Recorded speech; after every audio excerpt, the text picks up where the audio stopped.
चंद्रयान के बाद अब सूर्ययान ने किया कमाल। सूर्य के नजदीक जाकर ली ऐसी तस्वीरें जिन्हें देखकर उड़े सबके होश। रिसर्च शुरू होने से पहले ही आदित्य एल1 ने किया सूर्य को लेकर बड़ा खुलासा। इसरो का यह मिशन करेगा भारत का नाम रोशन। जी हां दोस्तों, जिस तरह चंद्रयान-3 ने पूरी दुनिया में भारत का नाम ऊपर किया था, ठीक वैसे ही हमारा सूर्ययान भी उसी राह पर निकल पड़ा है। और सबसे अच्छी बात यह है कि मंजिल पर पहुंचने से पहले ही इसने सूर्य के बारे में बड़े बड़े खुलासे करना शुरू कर दिया है। अभी हाल ही में इसने सोलर फ्लेयर्स और सोलर पार्टिकल्स से जुड़ा अहम डेटा इसरो के वैज्ञानिकों को भेजा था, जिसके बाद पूरी दुनिया में हमारे सूर्ययान की चर्चा हुई थी और इसरो वैज्ञानिक भी उस सफलता को लेकर काफी खुश थे। इसी सिलसिले को आगे बढ़ाते हुए इस बार हमारे आदित्य एल1 ने अलग अलग टेक्नोलॉजी का इस्तेमाल करके सूर्य की 12 तस्वीरें हमें भेजी हैं और इन तस्वीरों के माध्यम से हमारे इस स्पेसक्राफ्ट ने सूर्य से जुड़ी बहुत अहम जानकारी हम तक पहुंचाई है। अब सूर्ययान ने इसरो को ऐसी क्या जानकारी भेजी है जिसकी चर्चा पूरी दुनिया में हो रही है और आदित्य एल1 द्वारा भेजी गई इन तस्वीरों को इतना खास क्यों माना जा रहा है और किस तरह यह मिशन भारत का नाम रोशन कर रहा है, यह सब कुछ हम आज आपको इस वीडियो में एक्सप्लेन करने वाले हैं। साथ ही आपको आदित्य एल1 द्वारा खींची गई सूर्य की ये खास तस्वीरें भी दिखाएंगे, इसलिए वीडियो को अंत तक जरूर देखिएगा। साथ ही अगर आप चैनल पर नए हैं तो ऐसी ही नॉलेजेबल वीडियोस के लिए सब्सक्राइब करना बिल्कुल भी ना भूलें। दोस्तों, इस समय आप अपनी स्क्रीन पर सूर्य की जो तस्वीर देख रहे हैं वो हमारे सूर्ययान के द्वारा ली गई है। जानकारी के लिए बता दें कि यह आदित्य एल1 के payload solar ultraviolet imaging telescope या सूट के द्वारा पहली बार ली गई सूर्य की फुल डिस्क इमेज है। इन सभी तस्वीरों में आपको सूर्य का रंग अलग अलग दिखाई दे रहा होगा।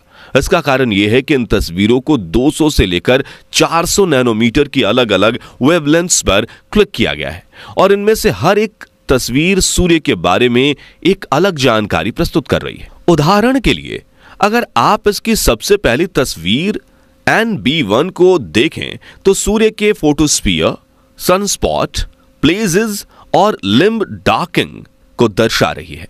इस तस्वीर को 21.4 नैनोमीटर की वेवलेंथ पर क्लिक किया गया है। वहीं NB8 तस्वीर को देखें तो ये सनस्पॉट्स और प्लेजेस के साथ साथ क्रोमोस्फीयर और क्वाइट सन को इंडिकेट कर रही है। यह इमेज 396.8 नैनोमीटर के वेवलेंथ पर ली गई है। इसी तरह हर एक तस्वीर के अंदर सूर्य से जुड़ा अहम डेटा छिपा हुआ है। हम आम लोगों के लिए भले ही ये एक नॉर्मल सी दिखने वाली इमेजेस हों, पर वैज्ञानिकों के लिए यह बहुत अहम है। सिर्फ इन तस्वीरों के माध्यम से ही इसरो वैज्ञानिक सूर्य के बारे में अहम जानकारी जुटा सकते हैं, क्योंकि जिस डिटेल के साथ हमारे आदित्य एल1 ने यह तस्वीरें भेजी हैं वो वाकई कमाल है और इन तस्वीरों की चर्चा पूरी दुनिया में हो रही है। जरा सोच कर देखिए दोस्तों, कुछ महीने पहले तक हमें इस तरह की तस्वीरें सिर्फ नासा और उसके जैसी कुछ दूसरी स्पेस एजेंसियों के पास देखने को मिलती थी और ऐसी तस्वीर देखने के लिए हमें इन स्पेस एजेंसियों के ऑफिशियल सोशल मीडिया हैंडल या इनकी वेबसाइट पर जाना पड़ता था। लेकिन अब हमारी स्पेस एजेंसी इसरो इतनी काबिल हो चुकी है कि अपने स्पेसक्राफ्ट को भेजकर खुद सूर्य के इतने नजदीक की तस्वीर ले रही है। यह हम सभी लोगों के लिए बहुत ज्यादा गर्व की बात है और हैरानी की बात यह भी है कि अभी तो आदित्य एल1 अपने लक्ष्य पर पहुंचा भी नहीं है और इसने अपने कारनामों से दुनिया को हैरान कर दिया है। आपकी जानकारी के लिए बता दें कि पिछले 1 महीने के अंदर ये तीसरी बार हुआ है कि आदित्य एल1 ने हमें सूर्य से जुड़ी कोई अहम जानकारी भेजी है।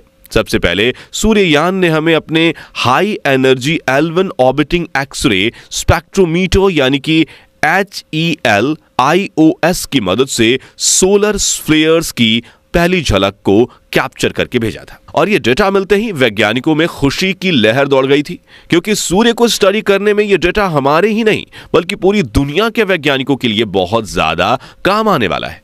इसके बाद सूर्ययान ने the Aditya solar wind particle experiment यानी कि एपेक्स पेलोड ने इसरो वैज्ञानिकों तक सोलर विंड पार्टिकल से जुड़ा डेटा पहुंचाया था और इस डेटा का इसरो वैज्ञानिकों तक पहुंचना भी एक बड़ी कामयाबी थी। इसी सिलसिले में हमारे आदित्य L1 ने अब अपने सोलर अल्ट्रावायलेट इमेजिंग टेलीस्कोप की मदद से सूर्य की तस्वीरें हमें भेजी हैं।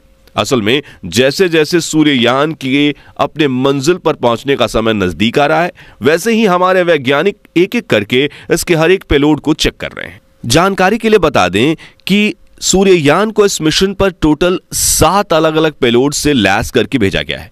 इन पेलोड्स की मदद से आने वाले कई सालों तक सूर्य का अध्ययन किया जाने वाला है। इन पेलोड्स में सोलर अल्ट्रावायलेट इमेजिंग टेलीस्कोप यानी कि स्यूट के अलावा visible emission line coronagraph, VELC, high energy L1 orbiting x ray spectrometer, L1 OS, इसके साथ साथ solar low energy X-ray spectrometer, solo AX, Aditya solar wind particle experiment एपेक्सिस, plasma analyser package for Aditya PAPA और advanced triaxial high resolution digital magnetometers शामिल हैं। इसमें हर एक payload का अपना अलग काम है और वैज्ञानिक सूर्य का अध्ययन इन सभी की मदद से करने वाले हैं। जो लोग नहीं जानते उन्हें बता दें कि सूर्ययान को इस सफर पर निकले हुए 3 महीने 15 दिन बीत चुके हैं, क्योंकि भारत के इस पहले सोलर ऑब्जर्वेटरी